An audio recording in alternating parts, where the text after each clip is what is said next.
Racikan berita. Bismillahirrahmanirrahim. Assalamualaikum warahmatullahi wabarakatuh. Alhamdulillah wa syukurillah wa la haula wa la quwata illa billah. Salawat dan salam kita panjatkan kepada junjungan Nabi besar Muhammad sallallahu alaihi wasallam.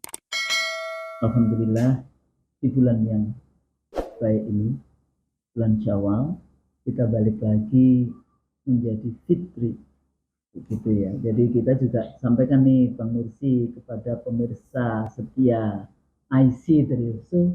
Taqabbalallahu minna wa minkum. Mudah-mudahan kesalahan-kesalahan kita selama memberikan kita seringkali mengatakan bahwa ini adalah bagian dari dakwah kita, mencerdaskan kehidupan bangsa, tugas konstitusi kita. Dalam rangka itu kalau salah mohon dimaafkan, karena kalau salah itu dari kita pasti, yang benar hanya dari Allah. Pengursi sudah 40 hari kita tidak bersua, karena selama Ramadan saya ada tugas biru walidain gitu ya, menemani ibu saya di kampung. Tapi saya ikuti terus mencangkul ladang amal yang memang disediakan oleh Allah. Itu ladang amal gitu, yang luar biasa disediakan itu. Jadi saya karena kalau di Jakarta kan jauh dari ibu kayak gitu ya, jadi saya harus bekerja keras untuk itu. Tapi mengikuti terus apa yang Bang Mursi juga sampaikan di banyak forum dalam konteks ini. Jadi para pemirsa IC Trilso, kembali lagi kita bertemu kembali dengan program kita Two Scholars Conversation, ya, percakapan dua scholars dengan sahabat saya Dr. Ihsanuddin Nursi dan saya sendiri.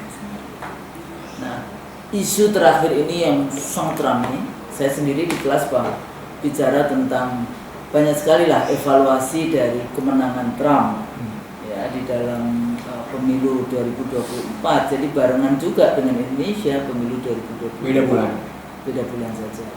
Baru kita ya, tapi kan tetap aja Oktober di apa namanya? Ini beda bulan.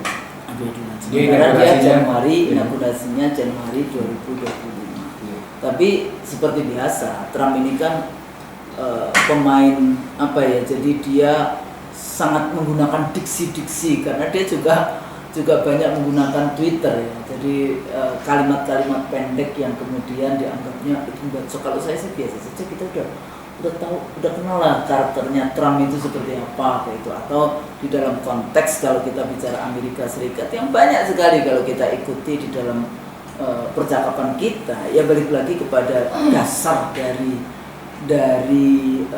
cara berpikirnya Amerika, atau dasar dari ideologi yang dikembangkan di Amerika dengan liberalisme, neoliberalisme di dalam konteks ekonomi ya, ekonomi politik, sebenarnya ekonomi politik yang ada. Tapi pada saat yang sama, walaupun dia ideologinya liberal, neoliberal, dia juga memiliki kekuatan untuk menjaga negaranya dengan national interest gitu ya, kepentingan nasional.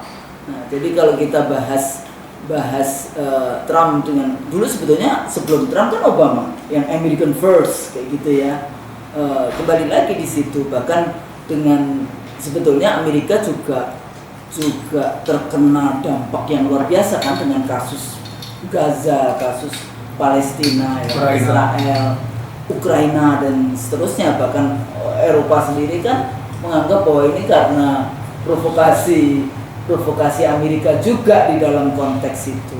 Nah, kalau kita lihat seperti itu dengan gerakan-gerakan masyarakat, ya dampaknya ada. Sekarang ada beberapa mahasiswa yang akan dideportasi karena terlibat di Columbia University.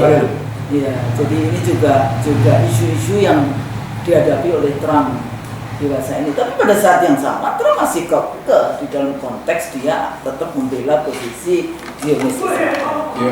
Nah, kalau kita lihat balik lagi ke trade war gitu ya, perang dagang, sebetulnya kita juga sudah banyak. Jadi teman-teman dari pemirsa IC itu Pak dilihat kembali, sebetulnya 3-4 tahun terakhir ini kita selalu membahas karena ideologi liberalisme dan teori-teori yang dikembangkan itu kan berangkat dari derived from American experience gitu ya. Jadi diambil di pengalaman dari Amerika kayak gitu.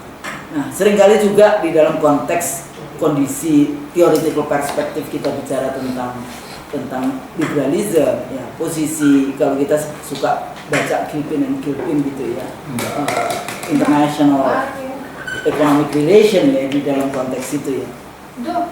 Ya kita bahas ada 3 kelompok ya, liberal, Marxism, dan nasionalisme. Nah, cuma kadang-kadang kalau di dalam konteks mereka dia liberal tapi juga nasionalis di dalam konteks ini ya. Jadi dia tidak membuka 100% bagaimana barang-barang di luar Amerika itu bisa masuk.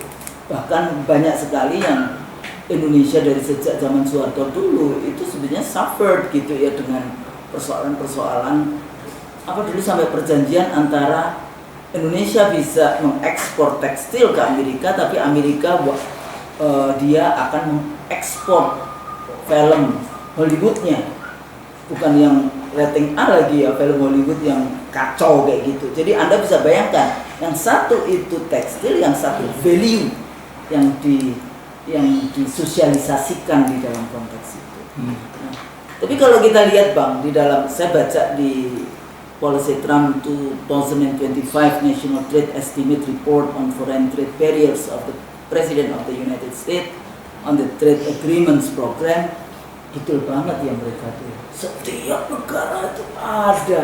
Dan Indonesia kalau membaca itu di halaman 222. Bukti bahwa mereka peduli dengan data. Peduli dengan data di dalam konteks itu. Tapi yang menarik kalau kita lihat sebetulnya Indonesia itu juga punya kekuatan tersendiri. Kenapa kemudian bacanya salah? Ya kita punya, tapi kita juga punya persoalan gitu ya. Misalnya dulu pedagang tempe, tahu kayak gitu karena kita tergantung kepada import kedelai dari Amerika. Gitu. Jadi ada isu-isu bagaimana petroleum, gas, soybeans, machinery, broadcasting, rubber, palm oil, ya bahkan sugar kayak gitu ya, refinery sugarnya itu juga menjadi persoalan-persoalan yang kita bisa bahas, bisa kita sebetulnya kita baca dengan baik. Jadi nggak perlu yang namanya panik dengan segala macam yang trade barrier dengan kenaikan apa itu namanya tarif kayak gitu dan sebagainya. Ini bisa punya kekuatan luar biasa sebetulnya. Cuma kan leadership lagi-lagi kalau kita bahas isu leadership. Nah ini apakah persoalannya? Bagaimana kita baca itu? Ya, apakah Presiden Prabowo dalam konteks itu membaca kondisi tersebut itu salah? Ya. Gak usah bilang salah, bener deh, proporsional itu deh. Atau balance gitu ya, di dalam kayak gitu ya, proporsional. Ya. Atau Sri Mulyaninya, karena dia kan sebetulnya dalam kita sering bahas gitu ya, tim ekonomi Indonesia itu tergantung kepada kekuatan yang tidak terlihat tapi sebenarnya terlihat kayak gitu ya di dalam yang menempatkan posisinya di situ. Waktu dia jadi IMF, dia juga di World Bank, sebetulnya kan bukan take it for granted yang kayak gitu, karena itu bagian dari unholy alliances yang ada. Ya, tapi jangan diterjemahkan ya, karena terjemahannya kalau saya terjemahkan nggak enak. Apa itu persekongkolan jahat gitu ya? Persekongkolan busuk. Jahat. Jadi kalau bagaimana sebetulnya trade balance Amerika Indonesia gitu, apa ada juga pengaruh dari masuknya Indonesia ke BRICS gitu. Bahkan Vietnam sendiri sudah melakukan negosiasi, tapi Amerika juga no negotiation. Nah, jadi ya kalau gitu, kalau Prabowo mengatakan oh ya nanti misalnya Sri Mulyani ada tim persen, ngapain untuk negosiasi? Walaupun yang saya tahu dari dulu Indonesia itu sampai hire lobbyist di Amerika untuk melakukan lobby baik perdagangan maupun politik di Washington. Memang di Amerika kan isinya para lobbyist.